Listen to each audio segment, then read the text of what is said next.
నమస్కారం. ప్రభుత్వం ఏర్పడి సంవత్సరం పూర్తయ్యే సమయానికి 25 కాగిత రహిత ఈ కేబినెట్ సమావేశాలు నిర్వహించిన దార్శనిక ముఖ్యమంత్రి శ్రీ చంద్రబాబు నాయుడు గారికి మంత్రి మండలి అభినందనలు తెలిపింది.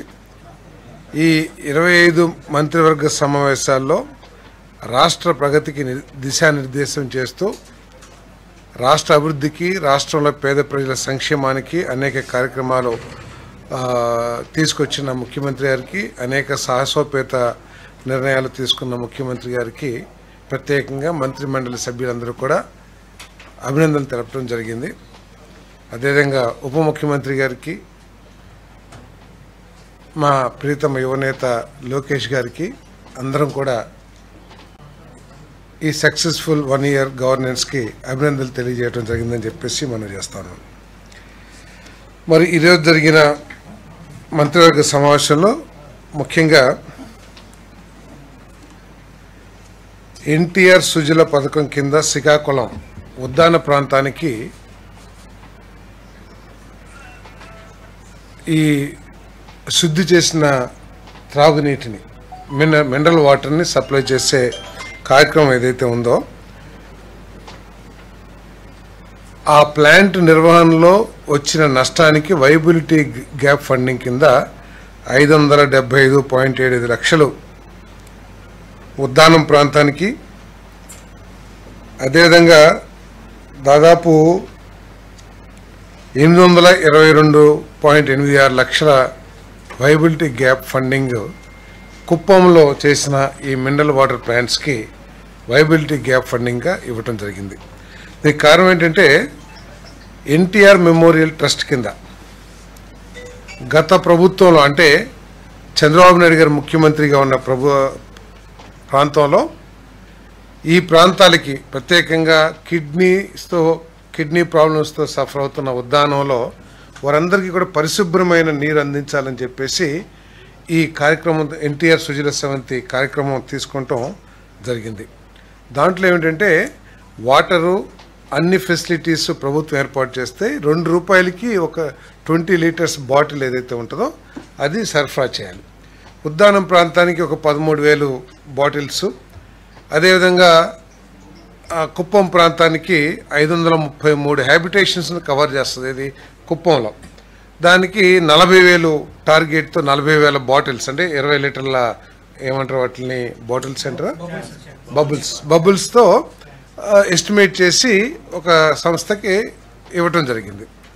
తర్వాత వచ్చిన ప్రభుత్వం దాన్ని పూర్తిగా నిర్వీర్యం చేయటం కానివ్వండి, అంటే తర్వాత వచ్చిన ప్రభుత్వం ఏం చేసిందంటే, బాధ్యత కలిగిన ప్రభుత్వం ఏదైనా సరే కొన్ని వారికి నచ్చని కార్యక్రమాలు ఉండొచ్చు అంతకుముందు చేసిన ప్రభుత్వం, కానీ ప్రతి కార్యక్రమాన్ని కూడా ఒకటే దృష్టితో, అది చంద్రబాబు నాయుడు గారి ప్రభుత్వం చేసింది, తెలుగుదేశం ప్రభుత్వం చేసింది, దాన్ని ఏదో ఒక విధంగా దాన్ని స్క్రాప్ చేసేయాలి అనే లక్ష్యంతో కానివ్వండి.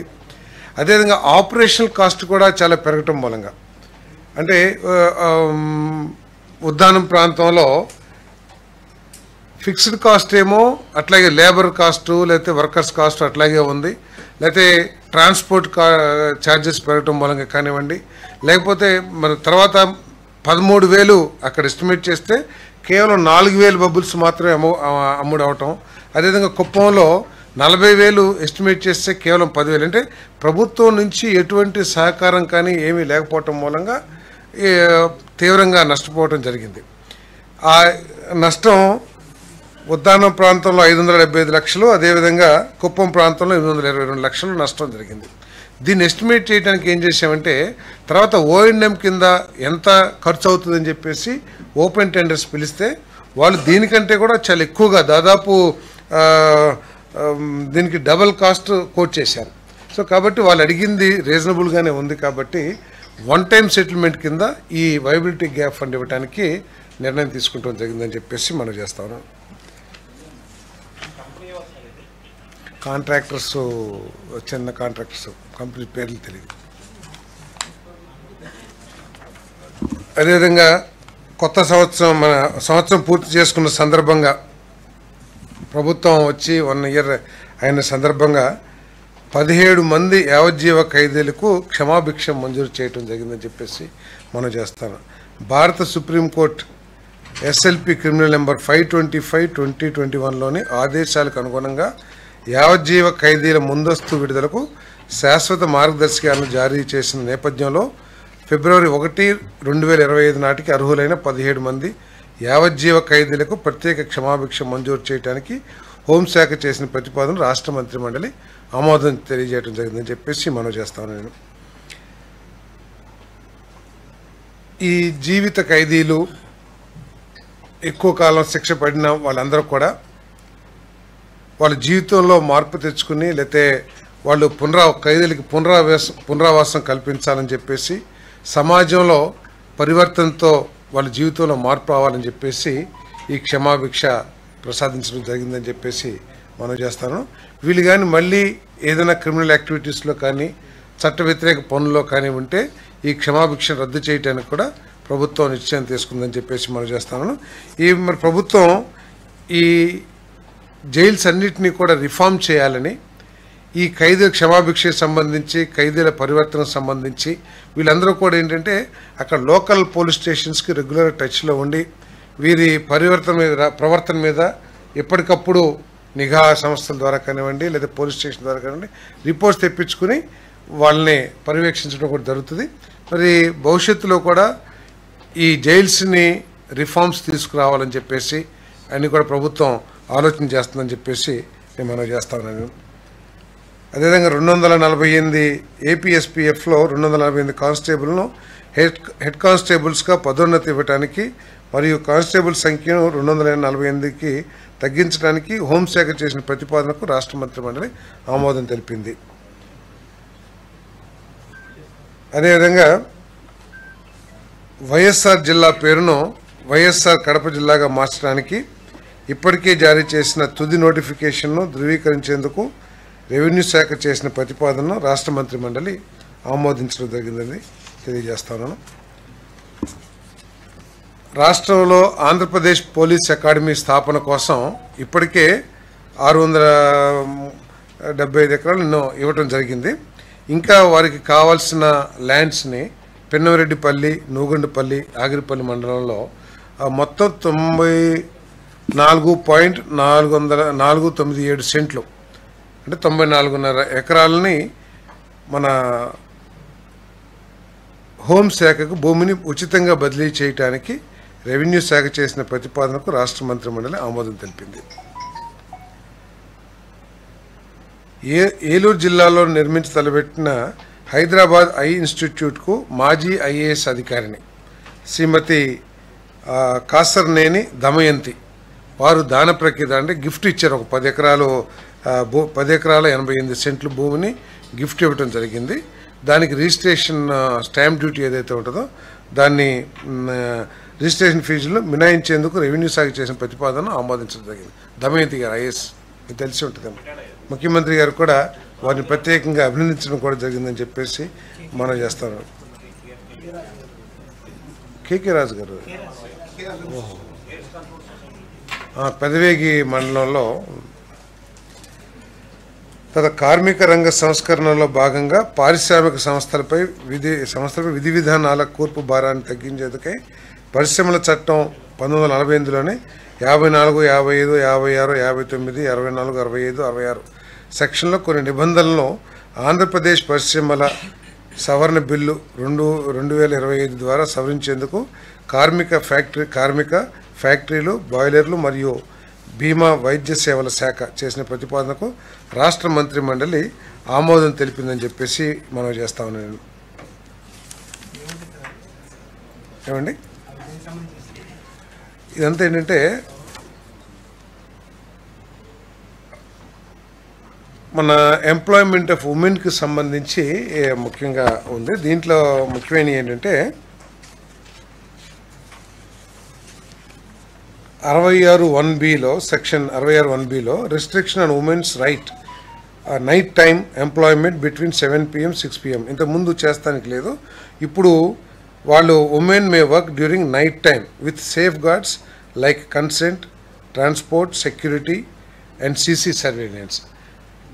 ప్రాపర్ సేఫ్ గార్డ్స్ తీసుకుని వారికి కెమెరా సర్వీలెన్స్ పెట్టి వాళ్ళకి ప్రాపర్ ట్రాన్స్పోర్టు, తర్వాత అదేవిధంగా వారు పనిచేసే చుట్టుపక్కలంతా కూడా కాంతివంతమైన ప్రదేశంగా ఉండే కొన్ని నిబంధనలు ఏర్పాటు చేసి మహిళలు కూడా రాత్రిపూట పనిచేయచ్చు అని చెప్పేసి ఈ ఈ అమెండ్మెంటు చెప్తా ఉంది. అదేవిధంగా సెక్షన్ 54లో 9 hours పర్ డే మ్యాక్సిమం చేసేదైతే ఇప్పుడు అది 10 గంటలకి పెంచి పర్ డే 10 hours పెంచడం జరిగింది. సెక్షన్ 55లో ఇంతకుముందు 5 hours-కి 1 hour రెస్ట్ ఉండేది, ఇప్పుడు 6 hours-కి రెస్ట్ పీరియడ్ని మార్చారు, 6 hours-కి ఒకసారి రెస్ట్ వచ్చేట్లు. అదేవిధంగా section 56 maximum spread over 10.5 hours అయితే ఇప్పుడు ఎక్స్టెండెడ్ టు 12 hours, అంటే మొత్తం 12 hours దాకా పనిచేసే అవకాశాన్ని కల్పిస్తూ ఉంది. అదేవిధంగా ఓవర్ టైం సెక్షన్ 64 ప్రకారం ఇంతకుముందు 50 కానీ 75 గంటలు కానీ మాత్రమే ఓవర్ టైం చేస్తానికి అవకాశం ఉండేది. బట్ ఇప్పుడు 144 hours 144 hours per quarter over time చేస్తానికి అవకాశం కల్పించే విధంగా ఈ చట్టాలని అమెండ్మెంట్ చేయడం జరిగిందని చెప్పేసి మనం చేస్తాం. ఇదంతా ఏంటంటే ఈజ్ ఆఫ్ డూయింగ్ బిజినెస్లో భాగంగా ఈ నిబంధనలను అమెండ్మెంట్ చేయడం జరిగిందని చెప్పేసి కూడా ఈ సందర్భంగా తెలియజేస్తాను. అదేవిధంగా ఇప్పుడు ఇంతకుముందు ఉమెన్ ఎంప్లాయ్మెంట్ డ్యూరింగ్ నైట్ టైంకి సంబంధించి కొన్ని నిబంధనలు ఉంటే women may work during night time with certain, ఇందాక చెప్పాను కదా, CC camera surveillance, proper safety, తర్వాత వారికి మంచి వసతులు అవన్నీ కూడా ఉంటే పని చేయొచ్చు అని చెప్పేసి కూడా ఈరోజు ఈ చట్టం మార్చడం జరిగిందని చెప్పేసి మనం చేస్తాను. ఫ్యాక్టరీస్లో ఏమంటే అంటే ఆదాయం పెరిగింది కదా, ఎక్స్ట్రా వర్క్ చేస్తారు. ఓటీ ఇప్పుడు ఇంతకుముందు 50 గంటలు చేస్తానికి అవకాశం ఉండేది, ఇప్పుడు 144 గంటలు చేస్తానికి అవకాశం ఉంది, దానివల్ల ఆదాయం కూడా పెరుగుతుంది. అదేవిధంగా ఇది నిబంధనల మూలంగా ఏంటంటే ఉమెన్ వ్యవస్థీకృత రంగంలో కూడా, అంటే ఫార్మల్ సెక్టర్స్, ఇంతకుముందు చిన్న కుటీర పరిశ్రమలు అయితే చిన్న పరిశ్రమలు పనిచేసేవాళ్ళు, ఇప్పుడు ఎస్టాబ్లిష్డ్ ఫ్యాక్టరీస్ కానివ్వండి లేకపోతే కార్పొరేట్ సెక్టర్స్లో కూడా పనిచేయడానికి వాళ్ళకి అవకాశం లభిస్తుందని చెప్పేసి మనం చేస్తాం. Empowers women economically and promotes gender inclusion in industrial growth, అంటే పారిశ్రామిక అభివృద్ధిలో లింగ వివక్ష లేకోకుండా అందరికి కూడా అవకాశం కల్పించే విధంగా, తర్వాత ఉమెన్ సాధికారత కూడా లభిస్తుందని చెప్పేసి దీని ఉద్దేశం అని చెప్పేసి తెలియజేస్తాను. Supports employment in continuous process industries, అంటే కొన్ని ఇండస్ట్రీస్ ఉంటాయి, ఒక్కసారి స్టార్ట్ చేస్తే మళ్ళీ ప్రాసెస్ చివరి వరకు కూడా అదే ఎంప్లాయీస్ ఉండటం మూలంగా వీరికి అదనపు జీతాలు కూడా లభ్యం అవడానికి అవకాశాలు ఉంటాయి ఈ అమెండ్మెంట్స్ ద్వారా అని చెప్పేసి నేను చేస్తాను.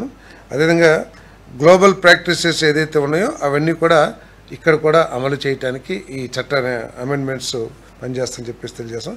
దీని మూలంగా ఏంటంటే ఫ్యాక్టరీలు కూడా పెట్టుబడి పెట్టేవాళ్ళు మన రాష్ట్రానికి రావడానికి, అంటే ఈ కార్మిక చట్టాలు ఇవన్నీ కూడా వారికి కూడా కార్మికులతో పాటు వారికి కూడా అనుకూలంగా ఉంటే పెట్టుబడులకి ఎక్కువగా వస్తారని చెప్పేసి, అదేవిధంగా గ్లోబలైజేషన్ ప్రతి రంగంలో కూడా అవుతూ ఉంది, గ్లోబల్లో ఏ రూల్స్ అయితే ఉన్నాయో ఆ రూల్స్ని ఇక్కడ కూడా ఇంప్లిమెంట్ చేయడానికి ఈ అమెండ్మెంట్స్ తీసుకురావడం జరిగిందని చెప్పేసి మనం చేస్తాం. వాళ్ళు చేసే వాళ్ళకే ఇస్తాము, సరే అదే మహిళలు చేయగలిగిన వాళ్ళే చేస్తారు, వాళ్ళు చేస్తానికి ఇప్పుడు ఇంతకుముందు చేసే ఇంట్రెస్ట్ ఉన్నా వారికి ఫిజికల్ ఫిట్నెస్ ఉన్నా కూడా చేయటానికి అవకాశం లేదు చట్ట ప్రకారం. కానీ ఇప్పుడు ఏంటి, ఒకవేళ సపోజ్ షీఈస్ క్యాపబుల్ ఎనఫ్ అనుకోండి, వాళ్ళ కుటుంబ పరిస్థితులు కానీ ఆమె పరిస్థితులు కానీ పని చేయడానికి దోహదపడేటైతే పని చేసుకుంటానికి అవకాశం కల్పించింది. స్పిన్నింగ్ వీల్ ఇవన్నీ సో ఇప్పుడు చట్టపరంగా వాళ్ళకి అవకాశాలు కల్పి ఏమండి, కార్మిక సంఘాలు ఏమి వ్యతిరేకించండి.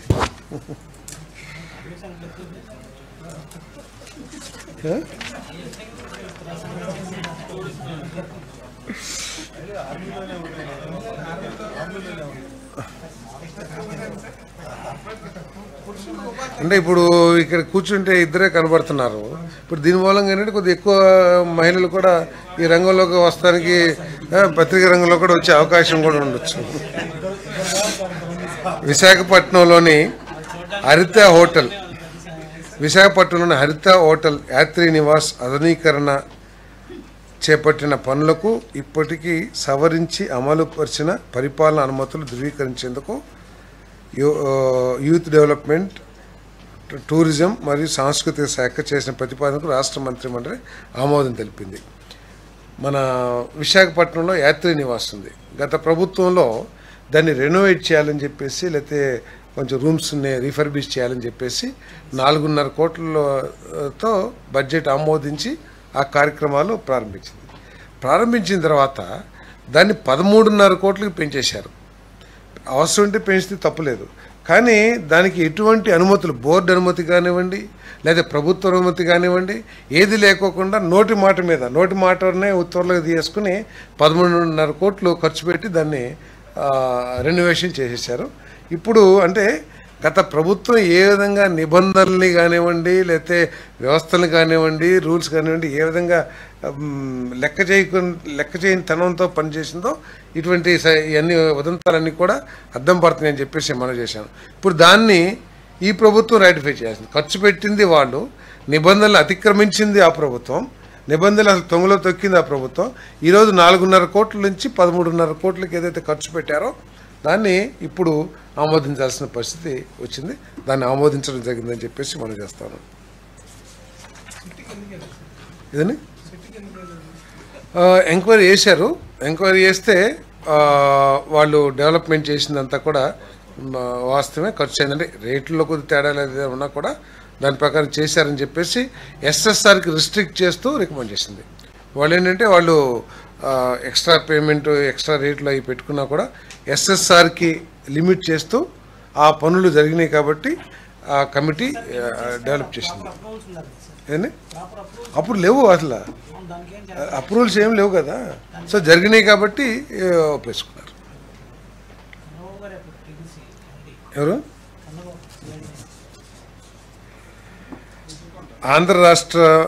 ఆంధ్రప్రదేశ్ రాష్ట్ర క్వాంటమ్ మిషన్ స్థాపనకు ఐటీ, ఎలక్ట్రానిక్స్ మరియు కమ్యూనికేషన్ శాఖ చేసిన ప్రతిపాదనకు రాష్ట్ర మంత్రిమండలి ఆమోదం తెలిపింది. భారతదేశ జాతీయ క్వాంటమ్ మిషన్లో భాగంగా అమరావతిలో క్వాంటమ్ వ్యాలీని స్థాపించి క్వాంటమ్ కంప్యూటింగ్, కృత్రిమ మేధ, ఆర్టిఫిషియల్ ఇంటెలిజెన్స్ మరియు సైబర్ సెక్యూరిటీ రంగాల్లో పరిశోధనలను ముందుకు తీసుకువెళ్లేందుకు ఐఐటి మద్రాస్, టీసీఎస్, ఐటీఎం వంటి సంస్థలతో కలిసి పనిచేసి తద్వారా ప్రపంచ స్థాయి పరిశోధకులను ఆకర్షించి అంతర్జాతీయ పెట్టుబడులను రాష్ట్రంలోకి తీసుకురావాలనే లక్ష్య సాధనకు ఈ నిర్ణయం ఉపకరిస్తుంది. మీ అందరికీ తెలుసు, మన ప్రీత ముఖ్యమంత్రి చంద్రబాబు నాయుడు గారు దాదాపు 30 ఏళ్ల క్రితమే ఏ విధంగా అయితే ఐటీ రంగాన్ని, సాఫ్ట్వేర్ రంగాన్ని ఉమ్మడి ఆంధ్రప్రదేశ్లో తీసుకురావడానికి కృషి చేశారో మరి మీరందరూ కూడా తెలిసిన విషయమే. ముఖ్యమంత్రి గారు సాక్షాత్తు అమెరికాలో సిలికాన్ వ్యాలీ అన్ని సాఫ్ట్వేర్ కంపెనీలకు వెళ్ళి మన రాష్ట్రంలోకి సాఫ్ట్వేర్ రంగాన్ని తీసుకురావడానికి ఏ విధంగా ప్రయత్నం చేశారో ఇప్పుడు మళ్ళీ అటువంటి ప్రయత్నాన్ని క్వాంటమ్ వ్యాలీ స్థాపించడం ద్వారా, క్వాంటమ్ కంప్యూటింగ్ని ఇక్కడ డెవలప్ చేయడం ద్వారా ఈ రాష్ట్రాన్ని మళ్ళీ క్వాంటమ్ రంగంలో నెంబర్ 1గా తీసుకురావాలని చెప్పేసి ముఖ్యమంత్రి గారు ప్రయత్నం చేస్తూ ఉన్నారు. మరి ఈ క్వాంటమ్ వ్యాలీ ఏదైతే ఉందో ఈ రంగాన్ని స్థాపించడం కోసం దేశంలో ఇతర ముఖ్యమంత్రులు అందరూ కూడా కృషి చేసినా కూడా ఈ అంతర్జాతీయ సంస్థలు ఐబిఎం కానివ్వండి, టాటా కానివ్వండి, వీళ్ళంతా మన చంద్రబాబు నాయుడు గారు, ముఖ్యమంత్రి చంద్రబాబు నాయుడు గారి నాయకత్వంలో, ఐటీ మినిస్టర్ లోకేష్ గారు నాయకత్వంలో పనిచేయటానికి ఉత్సాహం చూపించడం మూలంగా ప్రధానమంత్రి గారు ఇక్కడనే క్వాంటమ్ వ్యాలీని ప్రోత్సహించమని చెప్పేసి మరి కేంద్ర ప్రభుత్వ ఉన్నతాధికారులకు సూచన చేయటం, తద్వారా ఇక్కడ ఆ కార్యక్రమం చేయడం జరుగుతుందని చెప్పేసి నేను మనవి చేస్తాను. భారతదేశం క్వాంటమ్ కంప్యూటింగ్ రంగంలో 6th ప్లేస్లో ఉంటే భారతదేశంలో ఆంధ్రప్రదేశ్ నెంబర్ 1 స్థానంలో ఉందని చెప్పేసి నేను ఈ సందర్భంగా తెలియజేస్తాను. భవిష్యత్తులో ప్రపంచంలోనే హయ్యెస్ట్ క్వాంటమ్ కంప్యూటింగ్ని వినియోగించుకునే ప్రాంతాల్లో ఆంధ్రప్రదేశ్ నెంబర్ 1గా వెలుగొందుతుందని చెప్పేసి కూడా నేను మనవి చేస్తాను. మరి క్వాంటమ్ కంప్యూటింగ్లో స్కూల్స్ దగ్గర నుంచి యూనివర్సిటీ వరకు కూడా దీంట్లో ఇన్వాల్వ్ అయ్యేట్టు, ఎందుకంటే అల్గారిథమ్స్ వాటన్నిటి కూడా డెవలప్ చేయడానికి యూనివర్సిటీలో స్కూల్స్ దగ్గర నుంచే విద్యార్థులకి తర్ఫీదు ఇవ్వటం కానివ్వండి, లేకపోతే యూనివర్సిటీలో రీసెర్చ్లు చేయటం కానీ ఈ మిషన్లో భాగం అని చెప్పేసి కూడా నేను మనవి చేస్తాను.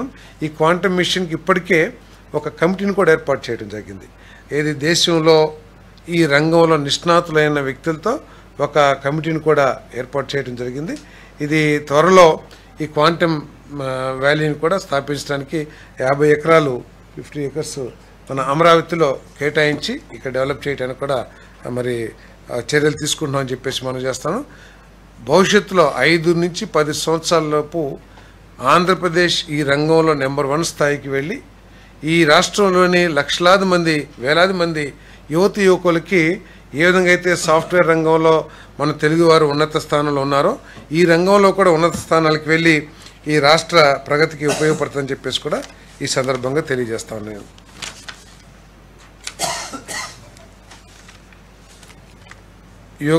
యోగాంధ్ర 2025లో భాగంగా జూన్ 21న నిర్వహించతలపెట్టిన అంతర్జాతీయ యోగా దినోత్సవానికి ప్రపంచ రికార్డు నెలకొల్పే దిశలో చేపట్టవలసిన చర్యలను సూచనలు తీసుకునేందుకై ఏపీఎంఎస్ఐడిసి జిల్లా స్థాయి కమిటీలు మరియు ఇతర విభాగాలు పిలిచిన షార్ట్ టెండర్ను ధృవీకరించేందుకు ఆరోగ్యం, వైద్యం మరియు కుటుంబ సంక్షేమ శాఖ చేసిన ప్రతిపాదనకు రాష్ట్ర మంత్రి మండలి ఆమోదం తెలిపిందని చెప్పేసి మనం చేస్తా ఉన్నాను. మరి మీ అందరికీ కూడా తెలుసు, ఇది ఒక 10 రోజుల నుంచో 15 రోజుల నుంచో ముఖ్యంగా ప్రధానమంత్రి గారు మన రాష్ట్రానికి వచ్చి వెళ్ళిన నాటి నుంచి కూడా ఈ రాష్ట్రంలో పెద్ద చర్చ జరుగుతూ ఉంది. ముఖ్యమంత్రి గారి ఆలోచన, ఈ రాష్ట్ర ప్రభుత్వం యొక్క ఆలోచన ఏమిటంటే, గతంలో వరల్డ్ రికార్డ్ సూరత్లో 153,000 మంది ఒకేసారి యోగా చేసి ఒక రికార్డు స్థాపించారు. దాన్ని అధిగమించి 5 లక్షలు ఒకే చోట యోగా కార్యక్రమాన్ని నిర్వహించి, అది కూడా ప్రధానమంత్రి గారు ముఖ్యమంత్రి గారి సమక్షంలో నిర్వహించి ఆంధ్రప్రదేశ్కి గొప్ప రికార్డుని తీసుకురావాలని చెప్పేసి ముఖ్యమంత్రి గారు కృషి చేస్తున్నారు. దీంట్లో భాగంగా 5 లక్షల మంది ఒకే స్థానంలో యోగా చేయడమే కాకుండా రాష్ట్ర వ్యాప్తంగా కూడా 2 కోట్ల మందిని ఈ యోగా దినోత్సవంలో పాలు పంచుకునే విధంగా చర్యలు తీసుకుంటానికి ప్రభుత్వం కృషి చేస్తుందని చెప్పేసి మనం చేస్తున్నాం. ఇప్పటికే జిల్లాల్లో మండలాల్లో ఈ కార్యక్రమాన్ని పెద్ద ఎత్తున ప్రభుత్వ అధికారులు కానివ్వండి, స్కూల్స్ కానివ్వండి, వీళ్ళందరూ కూడా ఈ కార్యక్రమాన్ని నిర్వహిస్తూ ఉన్నారు. మరి భవిష్యత్తులో కూడా ఆరోగ్యం కోసం, ఎందుకంటే ఇదేదో ఒక కార్యక్రమం రాజకీయ కార్యక్రమం లెక్క కాకుండా భవిష్యత్తులో యువతకు కూడా ఉపయోగపడే విధంగా మన ఆ హెల్దియర్ ఆంధ్రప్రదేశ్ని సాధించే దిశలో భాగంగా ప్రతి స్కూల్లోనూ ప్రతి కాలేజీలో కూడా అందరూ కూడా దీన్ని ప్రాక్టీస్ చేయాలనే లక్ష్యంతో మరి ఈ కార్యక్రమాన్ని ప్రభుత్వం నిర్వహిస్తుందని చెప్పేసి మనవి చేస్తా ఉన్నాను. మరి దీనికోసం మాస్ ర్యాలీస్ మండలాల్లో జిల్లాల్లో కండక్ట్ చేయడం కానివ్వండి, మరి మాస్ యోగా డెమోన్స్ట్రేషన్స్ ఇవన్నీ కూడా చేస్తున్నాం. అందరూ పాలు పంచుకోవాలని ముఖ్యమంత్రి గారు స్పెషల్గా చెప్తా ఉన్నారు. ప్రభుత్వ ఉద్యోగస్తులు కానివ్వండి, స్టూడెంట్స్ కానివ్వండి, ఈవెన్ సెలబ్రిటీస్ కూడా, ఆఖరికి మన తెలుగు సెలబ్రిటీస్ ఎవరైతే ఉంటారో వారిని ప్రత్యేకంగా మన టూరిజం మినిస్టర్ గారు వెళ్ళి ఇన్వైట్ చేసి వారిని కూడా దీంట్లో పాలు పంచుకోమని కోరటం జరుగుతుంది. వారిని కూడా ఇక్కడికి వచ్చి ఈ కార్యక్రమంలో పాలు పంచుకొని దిగ్విజయం చేయాలని చెప్పేసి కూడా కోరుతా ఉన్నారు. మరి మీరు కూడా జర్నలిస్టులు కూడా మీరు ఎప్పుడైనా చెప్తే ఐఎన్పిఆర్ తరఫున ఇక్కడ ఒక యోగా కార్యక్రమాన్ని నిర్వహిద్దాం మనందరం కలిసి అని చెప్పేసి కూడా మీ అందరూ కూడా రిక్వెస్ట్ చేస్తూ ఉన్నాను. ఏంటి సార్ ఇది ఏదో కొద్దిగా ఎక్కువ ఒకరోజు పెడదాం అందరూ. అంటే 21st నాడేనా? అంటే మీరు కూడా ఎక్కువ మంది వెళ్తారు కదా, అక్కడికి వెళ్ళాల్సి వస్తుందేమో కదా.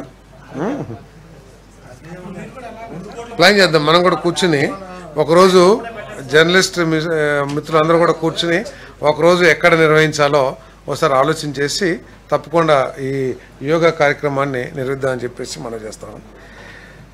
Andhra Pradesh economic cities promotion and development corporation limited ద్వారా ఎన్టీఆర్ జిల్లా వేమవరం గ్రామంలో జెట్ సిటీ వద్ద ఫ్లాటెడ్ ఫ్యాక్టరీ కాంప్లెక్స్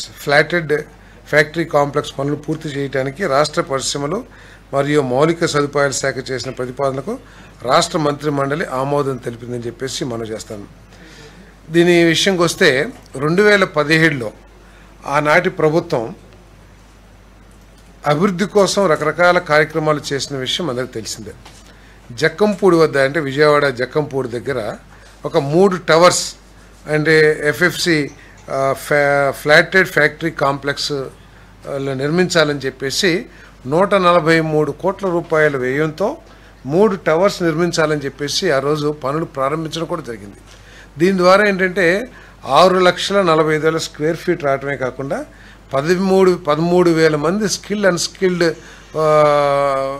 యువకులకి ఉపాధి అవకాశాలు కూడా లభించే అవకాశం ఉన్న ఈ సిటీస్ని గత ప్రభుత్వం, ఇందాక చెప్పాను నేను, కేవలం తెలుగుదేశం పార్టీ ప్రభుత్వం చంద్రబాబు నాయుడు గారు చేసిన కార్యక్రమాలను వ్యతిరేకించడమే లక్ష్యంగా పనిచేసిన గత ప్రభుత్వం దీన్ని 20.9 కోట్ల రూపాయలు ఖర్చు పెట్టిన తర్వాత కూడా దీనివల్ల ఉపయోగం ఏంటి, అసలు దీనివల్ల నష్టం ఉందా, ఇది రాజకీయ కార్యక్రమమా లేకపోతే యువకులకి ఉపయోగపడే కార్యక్రమాన్ని విచక్షణ లేకోకుండా దీన్ని దాదాపు 143 ఎకరాల్లో ఈ ఫ్లాటెడ్ సిటీస్ని మన ఎకనామిక్ సిటీస్ని ప్రమోట్ చేయాలని చెప్పేసి గత ప్రభుత్వం వేస్తే దాన్ని పూర్తిగా గాలికి వదిలేసింది. ఈరోజు మళ్ళీ ఆ కార్యక్రమాన్ని పునరుద్ధరించాలని చెప్పేసి ఏపీఐసి ద్వారా దీన్ని టేకప్ చేయాలని చెప్పేసి మరి ఏదైతే ప్రతిపాదన వచ్చిందో దాన్ని ఆమోదించడం జరిగిందని చెప్పేసి మనం చేస్తాను.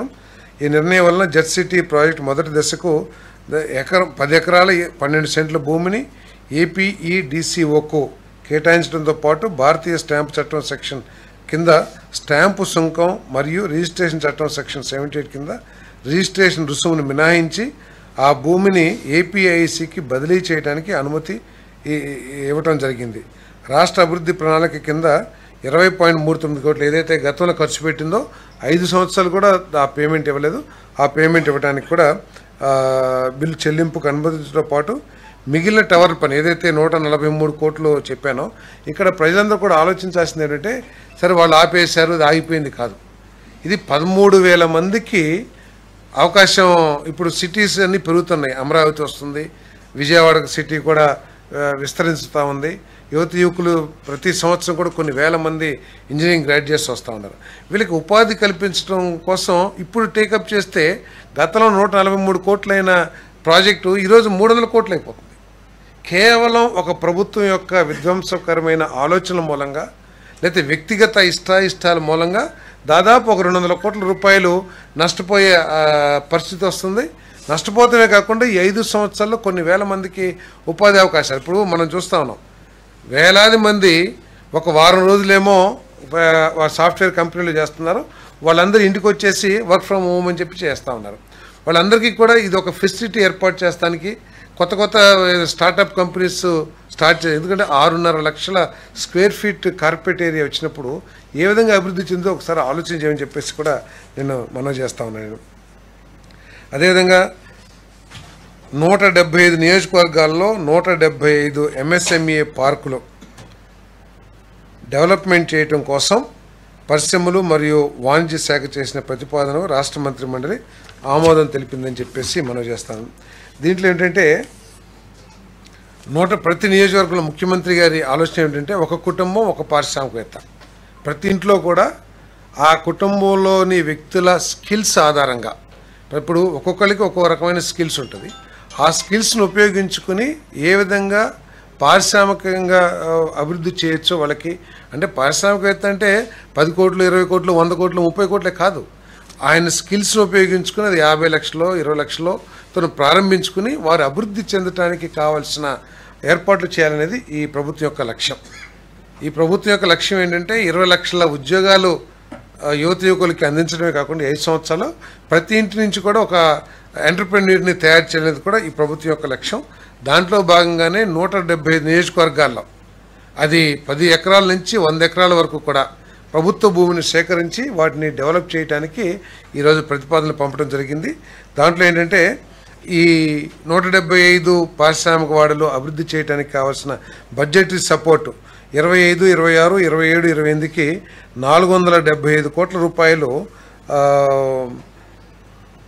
ఇంటర్నల్ ఇన్ఫ్రాస్ట్రక్చర్ కోసం అంటే లోపల విద్యుదీకరణ పనులు కానివ్వండి, రోడ్లు కానివ్వండి, వాటర్ ఫెసిలిటీస్ కానివ్వండి, అవి ఏంటంటే ఆయా డిపార్ట్మెంట్లకి. ఇప్పుడు ఎలక్ట్రికల్ ఉందనుకోండి, ఎలక్ట్రికల్ డిపార్ట్మెంట్ చేస్తుంది. రోడ్స్ ఉన్నాయనుకోండి, పంచాయతీరాజ్ డిపార్ట్మెంట్ చేస్తుంది. ఆయా డిపార్ట్మెంట్లకి ఈ బడ్జెటరీ సపోర్ట్ ఇవ్వమని చెప్పేసి ఏదైతే ప్రతిపాదన చేసిందో దాన్ని ఆమోదించడం జరిగిందని చెప్పేసి మనం చేస్తాం. అదేవిధంగా బడ్జెటరీ సపోర్ట్ ఆఫ్ ₹600 కోట్ల రూపాయలు eligible schemes to to the departments, energy, మళ్ళీ పంచాయతీరాజ్, వీటికే రూరల్ వాటర్, వీటన్నిటి కూడా ఎక్స్టర్నల్ ఇన్ఫ్రాస్ట్రక్చర్. ఎందుకంటే బయట నుంచి ఒక 130 kV సబ్స్టేషన్ ఏర్పాటు చేయాలి, లేదా 33 kV సబ్స్టేషన్ ఏర్పాటు చేయాలి. సో అదేవిధంగా వాటర్ ఎక్కడి నుంచో చెరువు దగ్గర నుంచి కానీ, లేకపోతే ఎక్కడైతే సోర్స్ ఉందో అక్కడి నుంచి తీసుకురా, వీటన్నిటికీ కూడా 600 కోట్ల రూపాయలు. అదేవిధంగా రెవెన్యూ డిపార్ట్మెంట్కి ఈ భూమిని బదలాయించడానికి కావాల్సిన నిధుల్ని ఏర్పాటు చేయమని చెప్పేసి కూడా ఏదైతే ప్రతిపాదన చేసిందో ఆ ప్రతిపాదనని ఆమోదించడం జరిగిందని చెప్పేసి మనం చేస్తున్నాం. ఇంకేమైనా కావాలా?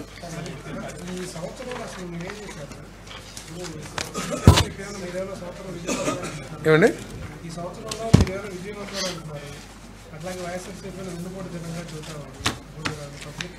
ఈ సంవత్సరంలో ఏం చేశారు అనే విషయానికి వస్తే,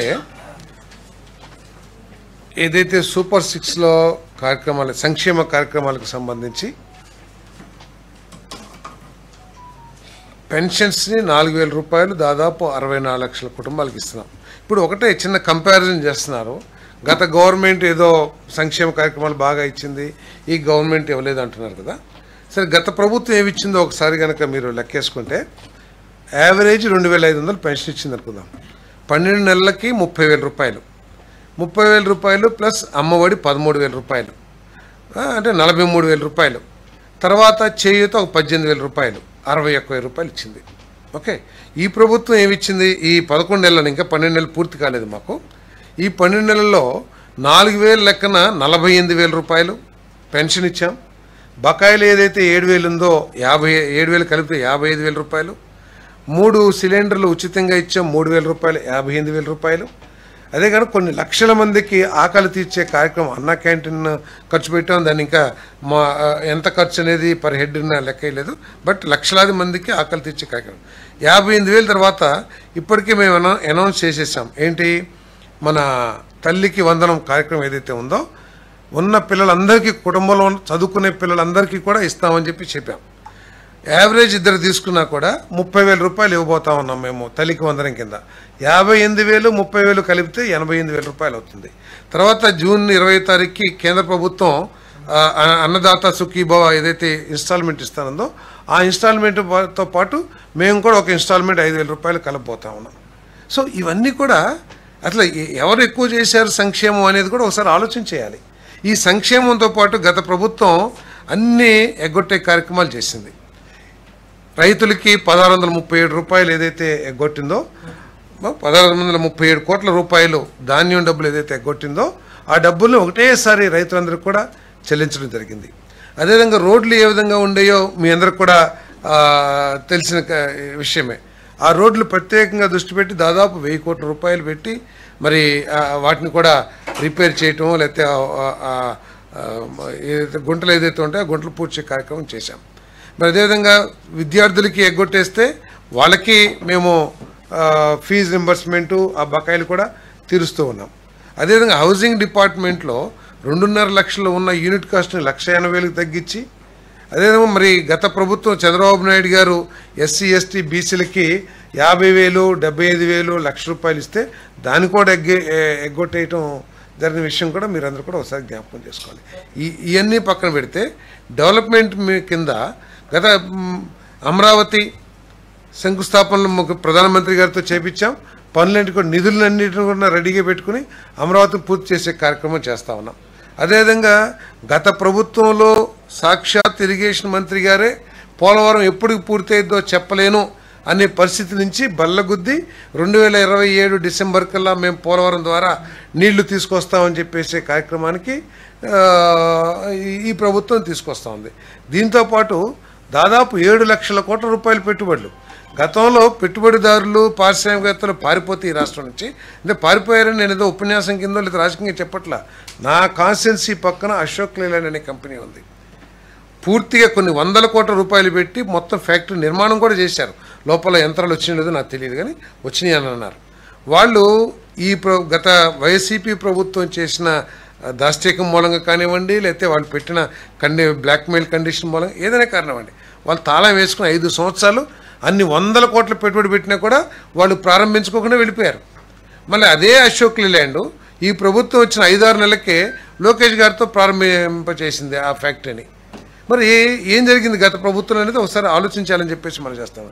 అదేవిధంగా 7 లక్షల కోట్ల రూపాయల పెట్టుబడులు ఏదో పేపర్ మీద లేకపోతే ఎంఓయూలు కాదు, డైరెక్ట్గా పనులు ప్రారంభించిన ఆర్సిలరీ మెట్లు కానివ్వండి, బీపీసీఎల్ కానివ్వండి, లేదా ఎన్టీపీసీ గ్రీన్ హైడ్రోజన్ కానివ్వండి, మరి రిలయన్స్ కానివ్వండి, ఇవన్నీ కూడా మరి పెట్టుబడులు వస్తూ ఉన్నాయి. తద్వారా 4.5 లక్షల యువకులకి 2027 కల్లా ఉద్యోగ అవకాశాలు కల్పించే పరిస్థితి వస్తుంది.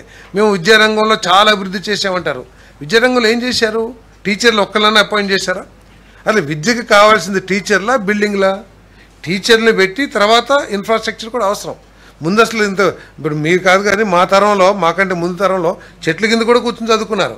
బ్రహ్మాండ అబ్దుల్ కలాం గవర్నమెంట్ స్కూల్ నుంచే వచ్చారు, లేకపోతే ఇప్పుడున్న ఐఏఎస్ అధికారుల్లో సగం మంది గవర్నమెంట్ నుంచే వచ్చారు. వాళ్ళు చెట్ల కింద చదువుకున్నారో, లేకపోతే సాక్షాత్ అంబేద్కర్ గారు వీధి దీపాల కింద చదువుకున్నా అన్నారు.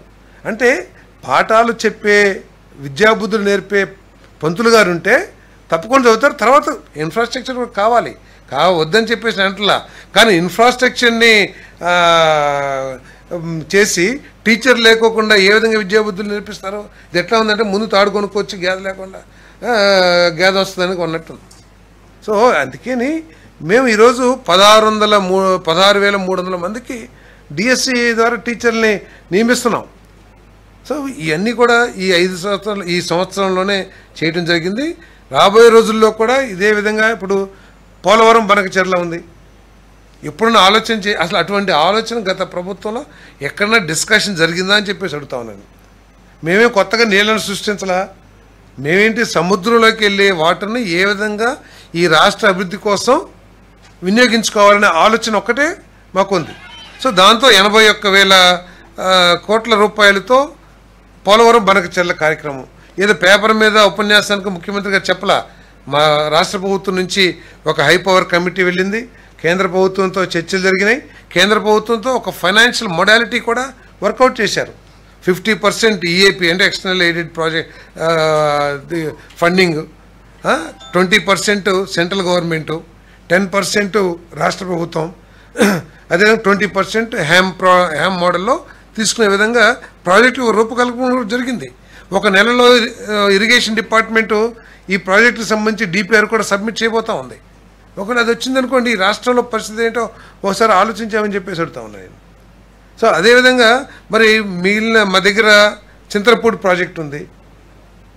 4,500 కోట్ల రూపాయలు ఖర్చు పెట్టిన తర్వాత గత ప్రభుత్వంలో ఒక 100 కోట్లు కూడా ఖర్చు పెట్టాల.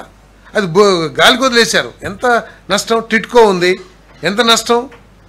ఇంత విధ్వంసం చేసిన తర్వాత మేమేదో సక్సెస్ఫుల్గా చేసాం, ఏదో వెన్నుపోటు. అంటే ఇక వెన్నుపోట్ల గురించి వస్తే అందరు చెప్తున్నారు, పేపర్లో కూడా పడ్డాయి. తల్లి చెల్లిని ఏ విధంగా చేసింది, బాబాయిని ఏ విధంగా చేసింది, వాటన్నిటి దృష్టికి నేను వెళ్ళదలుచుకోలేదు. కానీ మా ప్రభుత్వంలో ఎటువంటి అభివృద్ధి జరిగిందని చెప్పేసి మాత్రం గట్టిగా చెప్పాలని చెప్పేసి కూడా మనం చేస్తాం. వాళ్ళు ఏదో రాజకీయ కార్యక్రమాల కోసం ఇప్పుడు వెళ్ళారు. ఆయన నిజంగా వాళ్ళు వెళ్ళదగ్గ క్యారెక్టర్సేనా? ఆ ప్రభుత్వంలోనే రౌడీ షీట్ ఓపెన్ చేశారు. ఈ ప్రభుత్వం రౌడీ షీట్ ఓపెన్ చేసిన వాళ్ళు కాదు వాళ్ళు. ఆ ప్రభుత్వమే రౌడీ షీట్ ఓపెన్ చేసింది. వాళ్ళ కోసం సానుభూతి కలుపుతుంటే పోనీ వాళ్ళు చేసే పనులు మంచి, లేకపోతే సమాజ సేవ చేస్తున్నారు, లేకపోతే సమాజంలో మంచి విలువలు పెంపొందించడానికి ప్రయత్నం చేస్తున్నారు, వాళ్ళని పోలీసులో లేకపోతే ఈ ప్రభుత్వం అరెస్ట్ చేస్తుందంటే వెళ్తే పర్వాలా. వాళ్ళు చేసే గంజాయి మత్తులో వాళ్ళు చేసే దౌర్జన్యాలు, పోలీసులనే కొట్టే పరిస్థితి వస్తే అటువంటి వాళ్ళు సపోర్ట్ చేసినంత అవసరం ఏంటి? సో ఇటువంటివి ఉన్నాయి. ఈ సంవత్సరంలో ప్రభుత్వం సక్సెస్ఫుల్గా చేసిన దాంట్లో ఎటువంటి ఇది లేదు. ఇది మీ కొంతమందికి సక్సెస్ మీద భిన్నాభిప్రాయాలున్నా ఈ రాష్ట్రం ఉన్న ఆర్థిక పరిస్థితుల్లో ఇంత చేయటం తప్పకుండా పెద్ద సక్సెస్ అని చెప్పేసి మాత్రం చెప్పగలను.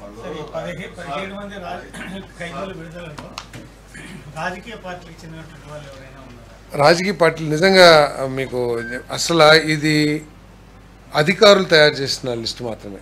ఎందుకంటే చర్చ జరిగిన తర్వాత చెప్తాను నేను. అలా ప్రభుత్వంతో చర్చించి కానీ ప్రభుత్వం చెప్పిన పేర్లు కానీ కాదు. ఇది టోటల్గా అధికారులు వారి ప్రవర్తన బట్టి నిర్ణయించిన లిస్టు. దీంట్లో రాజకీయ ప్రమేయం ఏ క్వశ్చన్ కూడా లేదని చెప్పేసి 100% అని చెప్పా. అసలు ఎవరో కూడా తెలీదు. మొత్తం 17 మంది ఉన్నారు. అది కూడా ఏంటి, సుప్రీంకోర్టు ఉత్తర్వులను అనుసరించి తయారు చేసిన నిబంధనలకు అనుగుణంగానే, అంతేగాని ఏదో మేము ప్రభుత్వం వచ్చేసింది మేము సంవత్సరం చేసాం ఇగో వీళ్ళని 10 మంది తీసేయమంటాం కాదు. ఇది సుప్రీంకోర్టు ఇచ్చిన ఉత్తర్వుల మేరకు తయారైన నిబంధనల ప్రకారం వీళ్ళని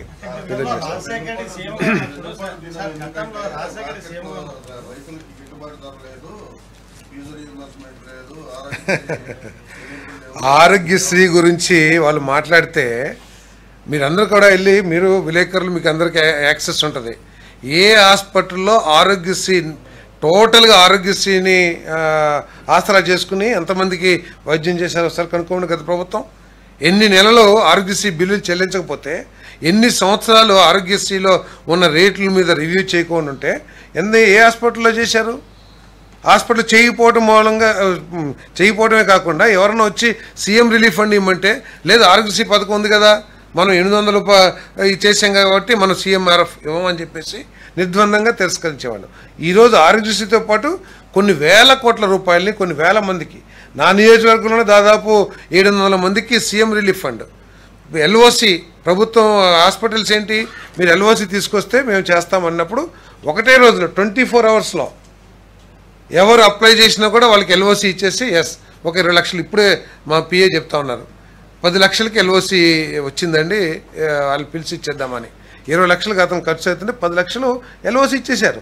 అది అప్లై చేసుకో 24 అవర్స్, పొద్దునిస్తే సాయంత్రానికి ఎల్ఓసీలు కూడా ఇచ్చేస్తున్నారు. అదేవిధంగా కొన్ని వేల మందికి, నా నియోజకవర్గంలోనే 700 మందికి ఇచ్చారంటే మొత్తం రాష్ట్రంలో ఎంతమందికి ఇచ్చుంటారు? నాకంటే కూడా యాక్టివ్గా ఉండేవాళ్ళు ఎక్కువ మందికి రిక్వెస్ట్ చేసి తీసుకుంటూ ఉంటారు కదా. సో ఎందుకు ఇవ్వలేదు సీఎంఆర్ఎఫ్? ఒక్కళ్ళు కూడా ఇవ్వాల.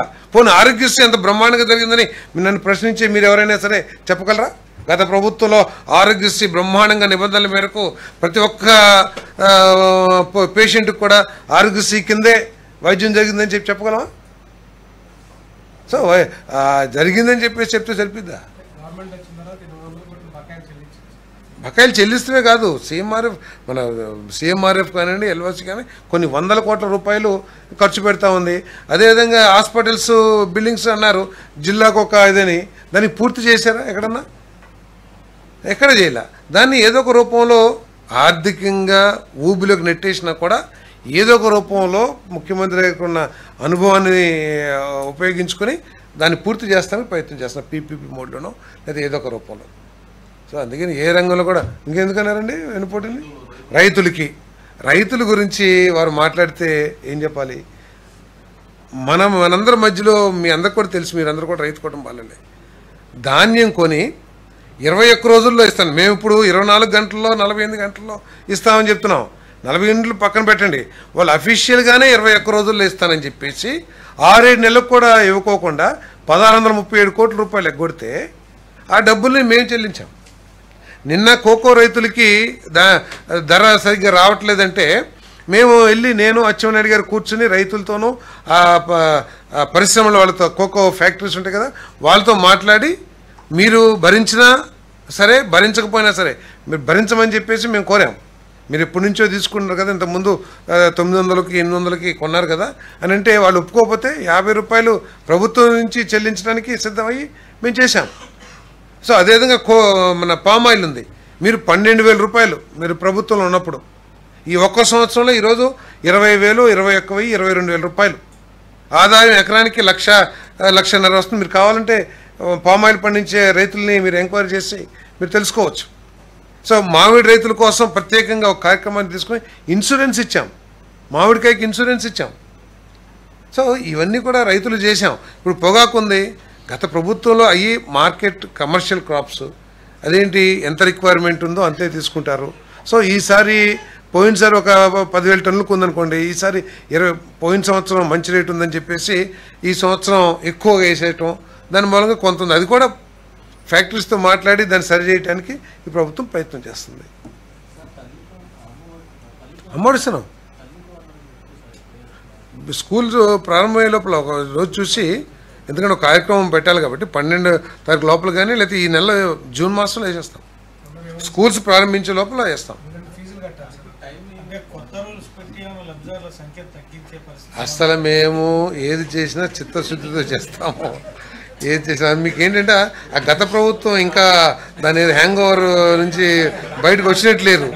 ఏది 6 స్టెప్ వ్యాలిడేషన్ అని చెప్పేసి తర్వాత పెన్షన్ ఎగ్గొడటానికి 2 కుటుంబాలు కలిపేసి ఒకటే రేషన్ కార్డు ఇచ్చి అటువంటివన్నీ కూడా చెయ్యం. ఏమైనా సరే ఇస్తామని చెప్పాం కదా. అందరికి ఎంతమంది ఉన్నారు చెప్పు నాకు. 3 ఉన్నారా? 3 కూతుర్లకి వస్తుంది చూడు. నీకు అర్హత ఉంటే నీకు వచ్చేస్తుంది 3 కూతుర్లు కూడా, ఎటువంటి డౌట్ లేదు. ఎస్ ఇది అట్లా కాదు, అంటే ఎంతమంది ఉంటే ఎంతమందికి ఇస్తాను ముఖ్యమంత్రి గారు చెప్తారు కదా, నేను కాదు. I'm not a policy maker. ముఖ్యమంత్రి గారు చెప్పారు అంటే నేను అదే అంటున్నా. నిబంధనల ప్రకారం నీకు అర్హత ఉంటే వస్తున్నా. నేను నిబంధనల ప్రకారం నీకు అర్హత ఉంటే ఎంతమంది పిల్లలు ఉంటే అంతమందికి ఇస్తామని చెప్తాను. ఏమండి అది ఫైనాన్స్ డిపార్ట్మెంట్తో కూర్చుని ఫైనలైజ్ చేస్తారు.